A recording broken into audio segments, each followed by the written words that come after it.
मैं हूं निहारिका कुशवाहा, आपकी बायोलॉजी केमिस्ट्री की टीचर। लॉकडाउन पाठशाला रामगढ़ में आपका स्वागत करती हूं। बच्चों, जैसा कि आपको पता है, अब तो आपके बोर्ड एग्जाम्स के डेट भी डिक्लेयर कर दिए गए हैं, तो आपके पास बहुत ही कम समय बचा हुआ है। तो बोर्ड एग्जाम में जो महत्वपूर्ण प्रश्न है उस पर आधारित मैंने इसके पहले भी 1-2 वीडियो बनाए हैं, वो भी आप देख सकते हैं। और उसी से रिलेटेड ये एक बहुत ही छोटा सा वीडियो है बच्चों, लेकिन बहुत ही इम्पोर्टेंट है, अक्सर ये पूछा गया है एग्जाम में। तो इसके पहले का जो वीडियो मैंने बनाया था बच्चों, वो प्रकाश संश्लेषण के ऊपर था। तो मैंने आपको बताया कि प्रकाश संश्लेषण में जो गैस है, वायुमंडल से जो गैस कार्बन डाइऑक्साइड लिया जा रहा है, उसका सबसे बड़ा रोल है प्रकाश संश्लेषण में, है ना। तो बच्चों, ये प्रकाश संश्लेषण कहाँ हो रहा है? तो इस पत्ती में हो रहा है ना। ये पत्ती जो प्रकाश संश्लेषण हो रहा है, तो यहाँ पर जो सबसे इम्पोर्टेंट जो कार्बन डाइऑक्साइड है, ये वायुमंडल से इस पत्ती में आ कैसे रहा है, प्रवेश कैसे हो रहा है? जरूर वायुमंडल से जो कार्बन डाइऑक्साइड इस पत्ती में घुस रहा है, तो उसके लिए कोई ना कोई इसमें रास्ता होगा बच्चों। जैसे कि कोई एक कमरा है और यदि उसमें हमको अंदर जाना है या प्रवेश करना है अंदर, तो जरूर उसमें कोई कमरे में एक दरवाजा या द्वार होगा प्रवेश करने के लिए। उसी तरह बच्चों, एग्जैक्टली उसी तरह इस पत्ते में छोटे छोटे छिद्र होते हैं, जो कि वायुमंडल में मौजूद कार्बन डाइऑक्साइड जो है वो इसी से प्रवेश करते हैं। तो इसी को हम लोग क्या करते हैं बच्चों? इसको हम लोग रंध्र कहते हैं। तो ये आज का जो वीडियो है, इसी रंध्र के बारे में से हम लोग देखेंगे कि कैसे जो वायुमंडल का गैस है, जो कार्बन डाइऑक्साइड है, वो कैसे इस छोटे छोटे रंध्र के द्वारा घुस करके और इन पत्तियों में प्रवेश करता है।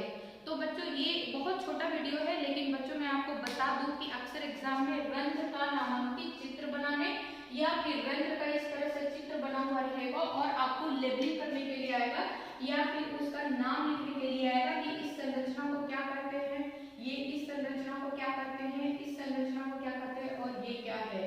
तो अभी हम लोग पूरे वीडियो में ये हम लोग डिटेलिंग से पढ़ेंगे। यही बच्चों, यही जो मेन है, यही आएगा एग्जाम में। तो चलिए हम लोग शुरू करते हैं इसकी परिभाषा से। तो रंध्र क्या है बच्चों, इसकी परिभाषा क्या है? तो रंध्र पत्तों में या फिर पौधों के मुलायम हिस्सों में पाए जाने वाले छोटे छोटे छिद्र होते हैं, जिससे गैसों का आदान प्रदान वायुमंडल द्वारा वायुमंडल से होता है। तो आपने समझ गए बच्चों, आपने समझ लिया। और इसका परिभाषा आप नीचे देख भी सकते हैं, यहाँ से आप इसको लिख भी सकते हैं। तो चलिए बच्चों, अब हम लोग जो आगे बढ़ते हैं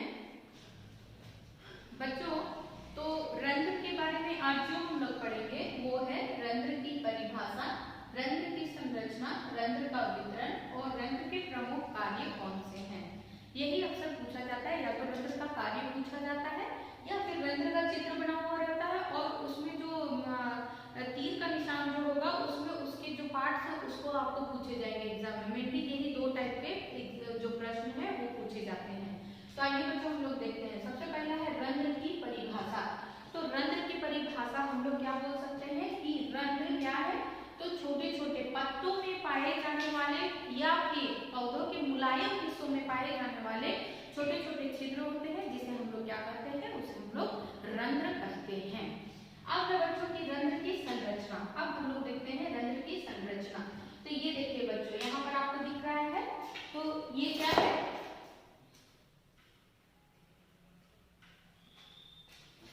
मेनली जो रंध्र का संरचना है वो इस तरह से होगा। आइए हम लोग एक एक करके देखते हैं।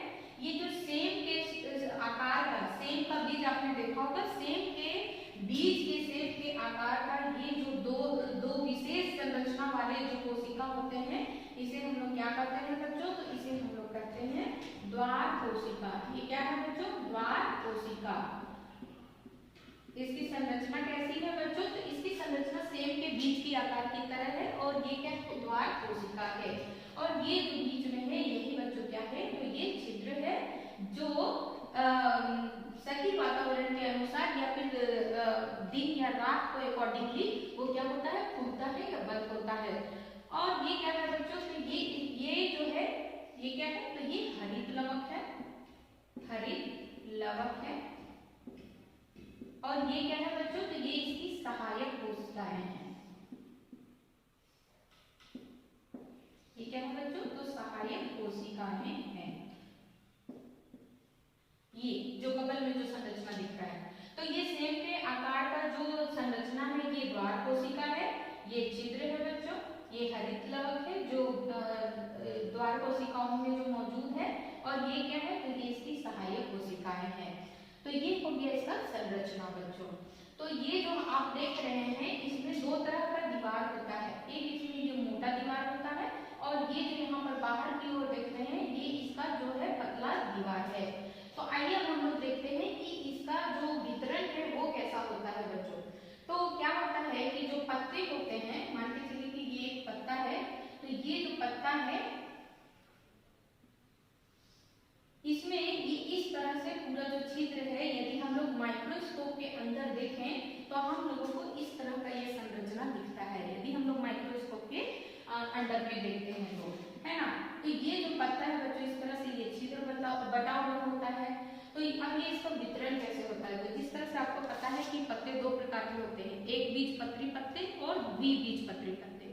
तो जो एक बीजपत्री होते हैं उसमें क्या होता है कि जो स्टोमेटा है या जो रंध्र है ऊपर नीचे दोनों तरफ बराबर के हिस्सों में बटे होते हैं। जो एक बीजपत्री होते हैं, एक बीजपत्री पौधे, उसमें दोनों तरफ होता है, दोनों तरफ जो एक बीजपत्री है उसमें दोनों तरफ होते हैं, और जो द्विबीजपत्री पत्ते होते हैं, द्विबीजपत्री, उसमें क्या होता है कि सिर्फ निचली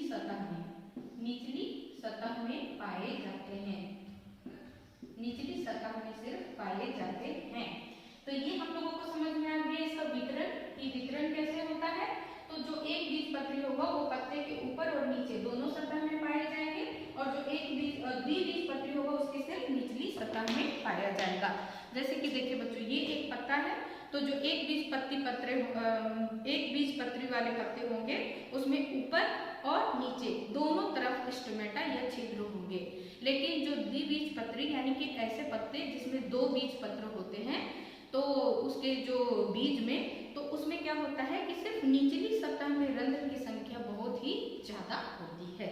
तो ये था बच्चों। अब क्या है कि आइए अब हम लोग इसके कार्य के बारे में पढ़ते हैं। तो इसका कार्य क्या है बच्चों,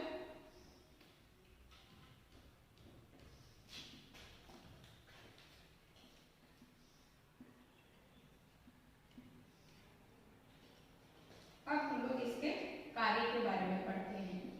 तो मेनली इसके कौन कौन से कार्य हैं वो हम लोग देखते हैं। तो सबसे पहला जो कार्य है वो है गैसों का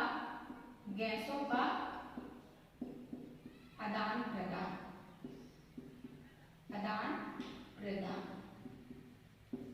दूसरा जो है वो है बच्चों वाष्पोत्सर्जन का कार्य भी करते हैं। तो ये वाष्पोत्सर्जन क्या होता है बच्चों, तो जो एक्सेस अमाउंट का जो वाटर होता है यानी कि अधिक मात्रा में जो जल के कण होते हैं उसको ये जो स्टोमेटा या जो रंध्र होता है अपने छिद्र से क्या कर देता है, बाहर निकाल देता है, उसी को क्या करते हैं, वाष्पोत्सर्जन करते हैं। और ये गैसों का आदान प्रदान, तो किस प्रकार के गैसों का आदान प्रदान, तो ये हो जाएगा CO2 और O2 यानी कि कार्बन डाइऑक्साइड और ऑक्सीजन जैसे गैसों का क्या होता है, आदान प्रदान होता है, इन्हीं छिद्रों के द्वारा होता है। जब भी प्रकाश संश्लेषण होता है कोई भी पौधों में, तो क्या होता है कि इन पत्तियों द्वारा जो कार्बन डाइऑक्साइड, ऑक्सीजन जो निकल रहा है और कार्बन डाइऑक्साइड जो घुस रहा है, तो इन पत्तियों में जो छोटे छोटे छिद्र है वही ये जो छिद्र है इसी का काम है, रंध्र का ही ये काम है कि कार्बन डाइऑक्साइड का एंट्री और ऑक्सीजन का जो एग्जिट है वो कैसे करवाएं। अब चलिए बच्चों हम लोग देखते हैं कि इसकी कार्य विधि क्या है, कैसे ये कार्य कैसे कर रहा है। ये तो इसके प्रमुख कार्य थे कि ये किस चीज में मदद कर रहा है। अब देखिए इसमें इसका कैसे हो रहा है वो हम लोग देखते हैं। तो जैसे कि मैंने आपको संरचना में बताया कि इसमें दो लेयर है, एक इसकी पतली परत है और एक क्या है, मोटी परत है। तो क्या होता है बच्चों कि जब ये सिर्फ ऑस्मोटिक प्रेशर पर काम करता है, किस चीज पर, तो ऑस्मोटिक प्रेशर यानी कि दबाव के ऊपर। तो यहाँ पर देखिए बच्चों क्या होता है कि जब सहायक कोशिकाओं से जो जल है उसका जो विसरण है वो यदि द्वार कोशिकाओं में होता है तो ये क्या होता है, फूल जाता है बैलून की तरह, और जैसे ही फूलता है तो ये टाइट हो जाता है और ये क्या होता है, इसका छिद्र खुल जाता है। लेकिन क्या होता है जब द्वार कोशिकाओं का जो बाहर सहायक कोशिकाओं में चला जाए तो क्या हो जाता है कि ये फिर से इसमें दबाव कम हो जाता है और ये जिस तरह से बैलून पिचकता है ये पिचक जाता है और इस तरह से इसकी द्वार कोशिकाएं क्या होती है, बंद हो जाती है बच्चों। तो आपको जो याद रखना है बच्चों वो क्या है कि इसके जो दो प्रमुख कार्य है कि गैसों का आदान प्रदान कैसे करता है या फिर इसके जो कार्य है गैसों का आदान प्रदान और वाष्पोत्सर्जन, और दूसरी बात की इसकी संरचना में जो नाम लिखा हुआ है इसका नामांकित चित्र आपको याद करना है। धन्यवाद।